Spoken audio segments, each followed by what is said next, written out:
Nagtuloy na si Diego sa kanyang trabaho matapos ibilin si Benji kay Tia Tale. Naging abala siya sa buong maghapon. Papadilim na nang umuwi siya. Napadaan siya sa may tapat ng cottage. Saradong-sarado yun. May kabang bumundol sa dibdib. Umalis na kaya siya? Nanibago siya pagdating sa bahay. Dati, nakaabang na si Benji sa may pinto. Hinihintay siyang dumating. Ngayon ay saradong pinto ng bahay. Ngunit nakabukas ang ilaw. Narinig din niya nakabukas ang radyo, napangiti siya. Ugali na ni Benji. Kahit hindi nakakarinig ay binubuksan itong radyo. Kung minsan ay naka-full volume pa yon. Ngayon ay mahina na, kontroladong tunog. Tinulak niya ang pinto, bumukas yun. Nagulat siya sa nabungawan. Malinis na malinis ang buong salas. Hindi lang yun, may kortina pang mga bintana. Napakunot noo siya. Nagtungo siya sa kusina, walang tao. Nakabukas ang pinto sa likod. Doon nagmumulang ingay ng radyo at doon din nanggagaling ang mabangong amoy na nilulutong barbecue. Lumabas siya, nakita niyang abalang-abala sina Benji at Zaira sa pag-ihaw ng mga hita ng manok at karne ng baboy sa ihawan. Nagdilim ang mukha ng lalaki. Si Benji kagad ang nakaramdam na naroon ng ama. Mabilis na lumundag ito mula sa kinatutuntungan at patakbong sinalubong ang ama. Hindi magkamayaw sa pagkukwento sa pamamagitan ng senyas. Masayang-masayang bata. Luto na ang barbecue, mabangong-mabango yon. Kung malamang kanyang sikmura ngunit hindi pinansin yon. Anong ibig sabihin nito? Ang walang kangiting-ngiting tanong niya sa dalaga. Tamang-tamang dating mo, nakaluto na ako. Magbihis ka na't kakain na tayo. Kanina pa gutom na gutom si Benji. Natutuwang ginuluntong buhok ng bata. Matalas ang pakiramdam ni Benji. Agad na naramdaman na hindi natutuwa ang ama. Nagtatanong ang mga matang tumingin sa ama. Alam ni Diego hindi maintindihan ng anak ang galit na naramdaman niya. Sinikap niya magpakahinahon. Nginitian ito. Lumiwanag ang mukha ng bata. Maluwang na napangiti. Tinagtag ang kamay ng ama para lumapit sa mesa. Gusto nang kumain. Maglilinis lang ako ng katawan. Amoy pawis pa ako, aniya. Lagi kapag kinakausap ang anak, normal lang ang boses niya. Kapag nakaharap naman si Benji sa kausap ay naintindihan naman itong sinasabi ng kausap. Itinaboy nitong ama para maglinis na ng katawan at magbihis. Pinagmamadali siya. Napangiti na lang si Zaira. Sa kabila ng kapansanan ay masayahing bata si Benji at masigla. Magkaharap silang tatlong kumakain sa labas. Si Benji ang maingay. Kung ingay ng tawag sa tila huni ng ibon na lumalabas mula sa bibig, panay ang muestra nito. Pinaghihimay ito ni Zaira ng sugpo. Lahat na nakahain sa mesa ay gustong-gusto ng bata. Kumain ka na, ang sabi ni Diego. Huwag mo siyang binibaby, kaya na niyang maghimay ng sarili niyang pagkain. Sorry, hinging paumanhin ni Zaira. Nagugutom na rin siya kanina, ngunit nang dumating ang lalaki, nawala ang kanyang gutom, napalitan ng kaba. Lalo nang makita niyang lalong lumalim ang gatla nito sa noo. Nang magsalubong ang mga mata nila ay bahagyang tinaas ni Zaira ang baba. Nasa mga mata niyang paghahamon. Masarap ang mga inihanda ni Zaira na pagkain, ngunit pareho hindi makakain ang dalawa. Nang mapansin ni Benji hindi sila kumakain ay nagpalipat-lipat ang tingin sa kanila. Nasa mukhang pagtatanong at pag-aalala. Tinanong nito sa ama kung ayaw nito sa pagkain, ngumiti si Diego. Kumagat ito sa barbecue at kumain. Itinaas ni Benji ang hinlalaki. Tumango ang huli. Sabay taas din ng hinlalaki, nilagyan ng bata ng pagkain ng plato ng ama. Sa pamamagitan ng senyas at ungol ay sinabi ng kailangang ubusin niyo ng ama at nakakahiya sa magandang nagluto. Napatingin si Diego kay Zaira. Masarap ka raw magluto, anito. Thank you, kanina mo pa talaga ako binobola, ang nagtatawang sabi niya kay Benji. Pagkakain, nagsimulang magligpit ang dalaga. Ako nang maghuhugas. Kinuha ni Diego ang plato sa kamay ng dalaga. Ako na, maghapon kang pagod sa bukid, ang sabi naman ni Zaira.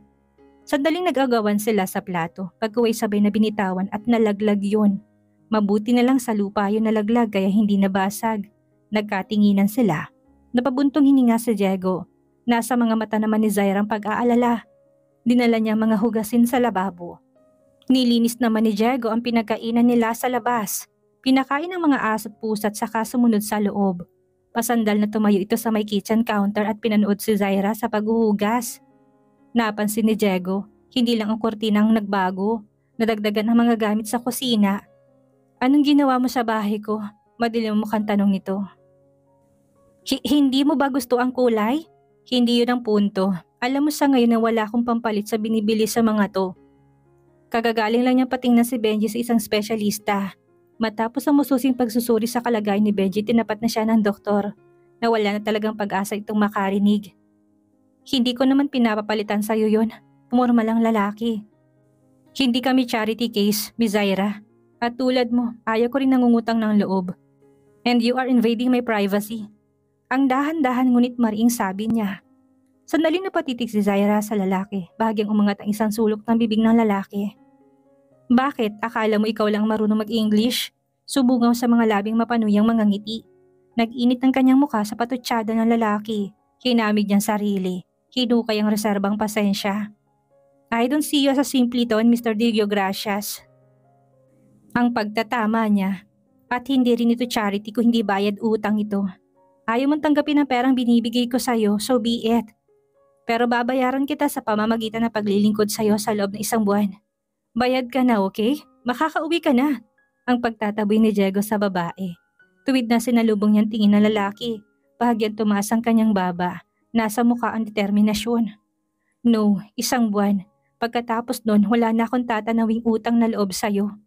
Tinapos na niyang paghuhugas at pagkatapos ay tinungo na niya ang pinto. Nadaanan niya si Benji sa may salas. Nakatulog na ito sa harap ng television. Sumunod sa Diego nang lumabas siya. Ihahatid na kita, alok nito. Hindi na kailangan, kaya ko umuwing mag-isa, mariig sabi niya. Hindi na ito nagpilit ihatid ang dalaga, ngunit sinundan siya nito hanggang sa makapasok siya sa loob ng bakuran ni na Rosalie at Ruben. Mare, ikaw na nga kumausap sa kaibigan mo, baka sakaling sa inyo makinig. Hindi naman niya kailangan gawin yun pero ginigit pa rin ang gusto. Daing ni Diego kay Rosalie, habang tinataboy niya si Zaira habang sinasaway niya ay lalo namang nagiging determinadong huli na tapusin ang nasimulan. Sinabi ko na yun sa kanya, paring Diego. Ngunit talagang determinado siyang tapusin ng 1 buwan na paninilbihan sa inyo. Hindi niya ba alam na pinag-uusapan na kami ng mga kapitbahay? Kung ako lang, baliwala lang sa akin yun. Pero siyang malalagay sa alanganin, akong nahihiya sa inyong mag-asawa. Hindi mo pa kilala si Zaira, paring Diego. Kapag sinabi niya, talagang pangangatawanan. Hayaan mo na lang siya. Maghapon ka namang wala sa bahay mo, ang sabi ni Rosalie. Iyon din ang payo ni na Tio Pilo at Tia Tale. Napabuntong hininga na lang ang biyudo. Malayo pa si Diego ay tanaw na nitong dalawa sa bakuran, nagdidilig ng mga halaman. Halos 2 linggo ng permanent feature sa bahay nito ang babae. Tuwang sinalubong ni Benji ang ama na sakay ng traktora. Nagminor si Diego at sinakay ang anak. Tinuloy nitong traktora sa shed. Pagbalik ng mag-ama sa bahay ay nakasakay na si Benji sa likod ng ama. Tuwang pinagmasdan ni Zaira ang mga to. Napaka-close ng mag-ama. Doon hanga ang dalaga kay Diego.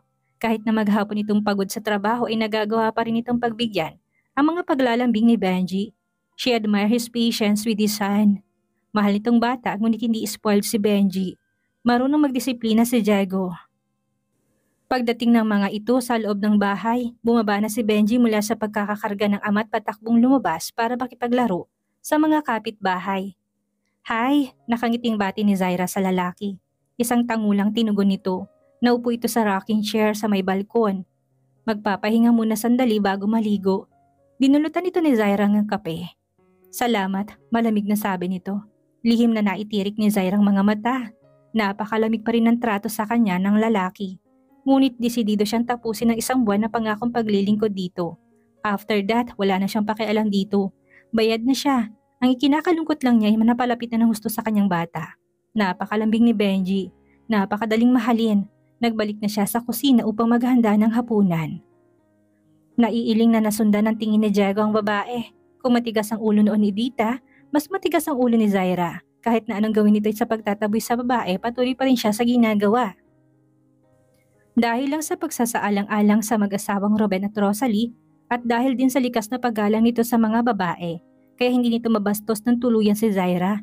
Tulad ng payo ni na Rosalie, Ruben at Tia Tale, pinabayaan na lang ni Diego ang babae. Sinikap na lang itong baliwalain ang presensya ng huli. Ngunit mahirap baliwalain ang isang kagaya ni Zaira. Malayo pa lang ito sa bahay, agad na hinahagilap ng mga mata niyang babae. Lalo na't ang laging suot ni Zaira ay mga tight-fitting jeans na nakahulmang magandang hubog ng katawan. Ang tila walang katapusang mga binti. T-shirt na naka-medyo loose ay hindi maitatagong may kalusugang dibdib. Kapag nasasalubong ang dalaga ay laging napapatutok doon ang mga paningin ni Diego. Noong gabing niligtas nito ang dalaga sa ilog ay wala siyang saplot maliban sa kapirasong trianggulong tela na tumatakip sa kasalanan. Ngunit dahil abala ito sa pagliligtas sa buhay ng dalaga, kaya hindi yun napagtuunan ng pansin. Napansin ni Zaira na madalas ay napapatutok sa dibdib niyang mga mata ng lalaki. Nakadama ng iritasyon ng dalaga, and she thought she was used to it. The admiring glances and lustful looks na pinupukol sa kanya ng mga lalaki sa tuwing mapapatingin sa dibdib niya. Ngunit sa tuwin ay naiinis pa rin siya, naiirita. She never wanted that. Mas gusto niyang hangaan siya ng mga tao, hindi dahil sa magandang katawan niya o mayaman ang kanyang hinaharap, kundi dahil mahusay siya at may utak siya. She couldn't help what she was now. She had always had lush curve, may kalakihang dibdib. Grade 6 pa lang siya, pinagpabra na siya ng nanay niya and she hated it. Habang lumalaki siya, kasabay ng kanyang pagtaas ang paglaki ng kanyang dibdib. There was a time that she thought something was wrong with that part of her anatomy. Pakiwari niya hindi na normal yun. She used a 75 cup si brasier. Nung estudyante pa lang siya, she tried to conceal it by wearing loose shirts all the time. Ngunit kahit anong gawin niya hindi yun maitatago. Bahagi na yun kanyang pagkatao kaya natutunan na niyang tanggapin. Now she never tried to hide it nor flaunt it. She was just herself. Ang may pagmamalaki lang niya kahit na may kalakihan ng kanyang dibdib, it was always firm and erect. Ngunit nainis pa rin siya kapag nakikitang sa halip na sa mukha niya ay sa dibdib niya nakatingin ang mga kausap. May oras na pinag-iisipan niyang pagbabawas ng dibdib, ngunit kinausap siya ni Henry tungkol dito.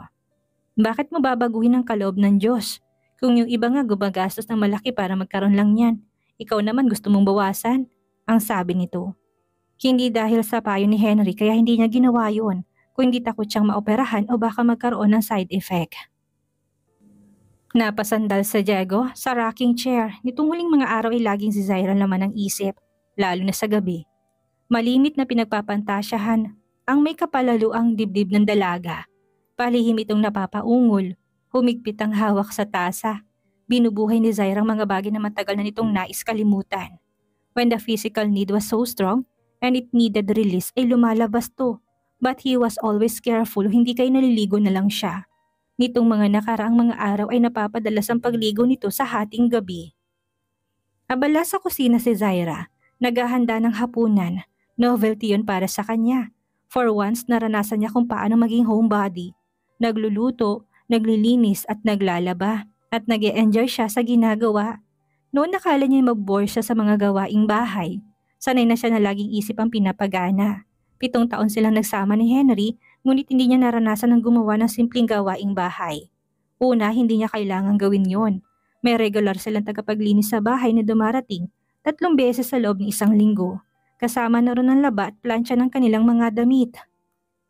Hindi rin niya kailangang magluto. Pareho silang busy ni Henry. Laging magkataliwas ang kanilang schedule. Malimit ay sa labas na sila kumakain. Kapag nagkaroon siya ng free time, inuukol naman niya yun kay Henry. Hilig niyang pagluluto. Nung estudyante pa lang sila ni na Rosalie, madalas sila mag-eksperimento ng luto. Kung ilang putahing maaring gawing luto sa galunggong. Naraw magluto sila ng adobong paksiw na galunggong o hindi kaya sarsyado. Napangiti siya sa bahaging yun ng alaala. Those were the days nung mga estudyante pa lang sila na lagi nilang tinitipid ni Rosalie ang kanilang mga allowances para makapanood sila ng sine. Makapamasyal, madalas ay foursome sila ni na Ruben at Rosalie. Siya at si Henry. Noon yun, nung punong-puno pa sila ng mga pangarap, nag-ulap ang kanyang mga mata, napatingin siya sa kawalan. Sa tuwing sasagi sa isip niya si Henry ay naroon pa rin ang sakit. Malaking bahagi ito ng kanyang kahapon. Dinala ni Diego ang pinag-inumang tasa sa kusina nang matigilan ito sa may pinto. Nakita nito si Zaira na nakatingin sa kawalan. Kanina pa nakatayo ang lalaki sa may pinto ngunit wari hindi ito nakikita ng huli. Huminga ng malalim si Zaira.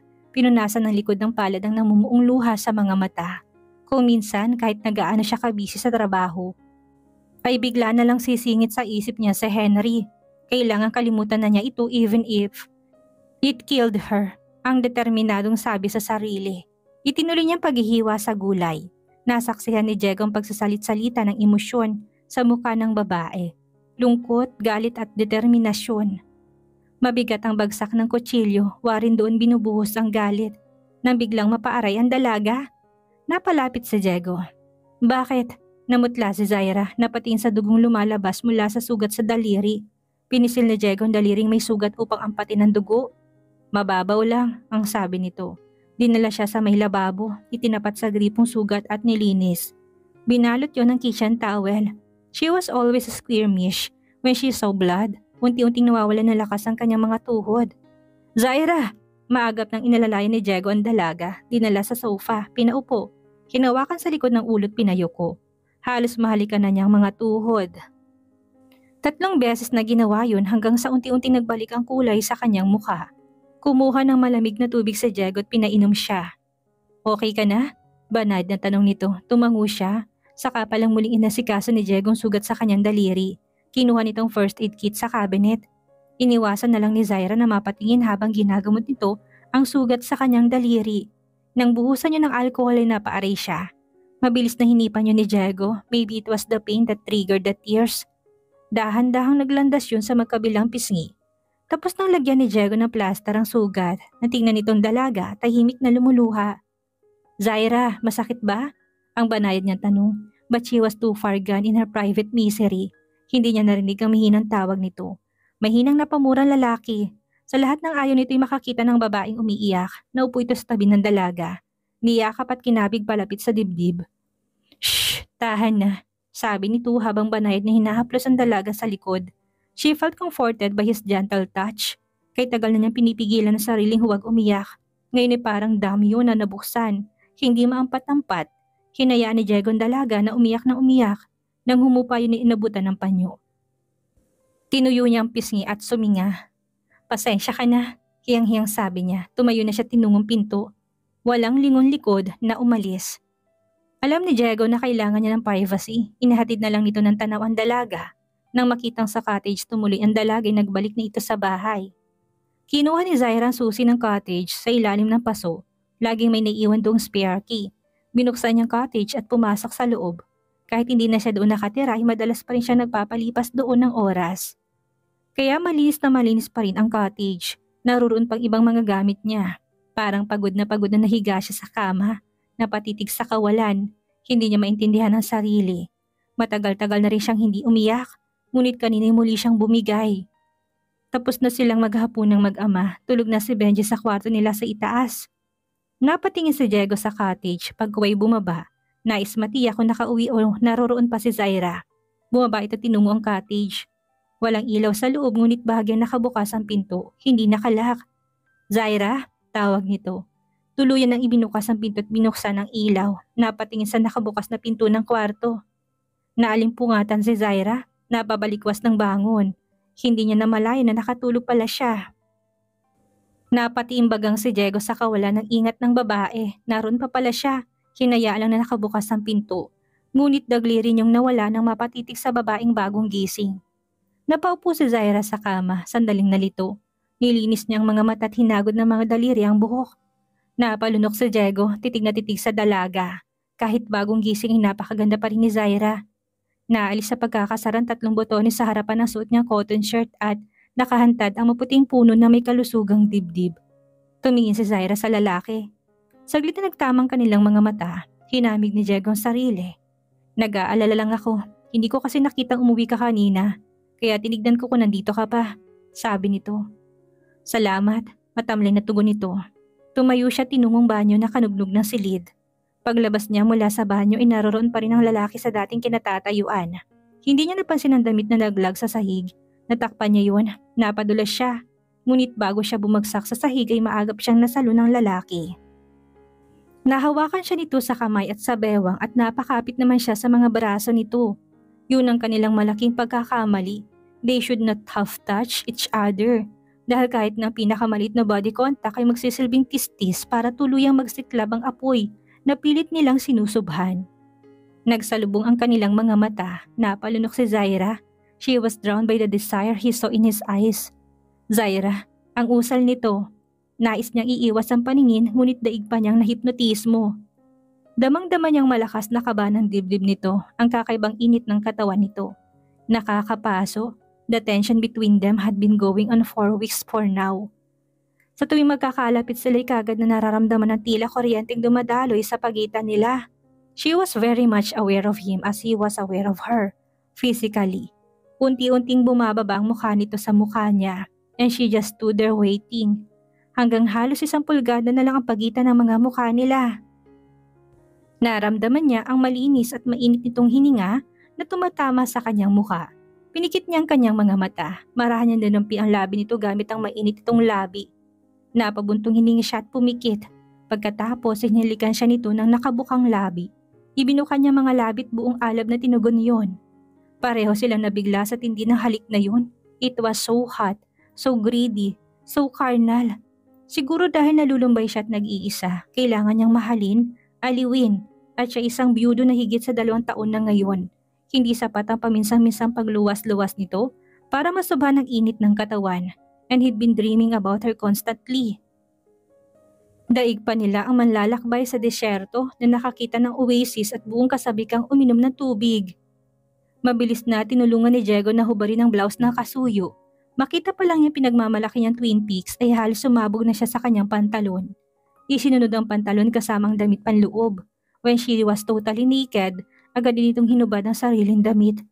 Dahan-dahan namang napaupo si Zaira sa gilid ng kama. Hindi maalis-alis ang tingin sa lalaki. Napalunok siya. He was a hunk. She wasn't a virgin, but she felt nervous and hot just looking at him. Hindi na nila kailangan ng salita. Kusa siyang nahiga sa kama. He was selfish. He was greedy with deep needs. Hindi niya kayang maging malumanay sa ngayon. Kailangan niya siya umababaliw siya. Napasubsob si Diego sa dibdib ng kasuyo. Mahigpit namang yumakap ang huli sa lalaki. Silent tears slowly coursing down her cheeks. Nag-angat ng mukha ang lalaki. Zaira, nasaktan ba kita? Ang nag-aalalang tanong. Anyong aalis nito sa pagkakadagan sa kanya, ngunit mahigpit siyang yumakap dito. She smiled through her tears. No, don't move. I want you to stay there forever. Ang bulong niya. God, Zaira, ang bulong ni Diego. That dream-proud peak na laging laman ng kanyang mga pantasya at panaginip. Nakatulog silang magkayakap at kapwa mahiti sa mga labi.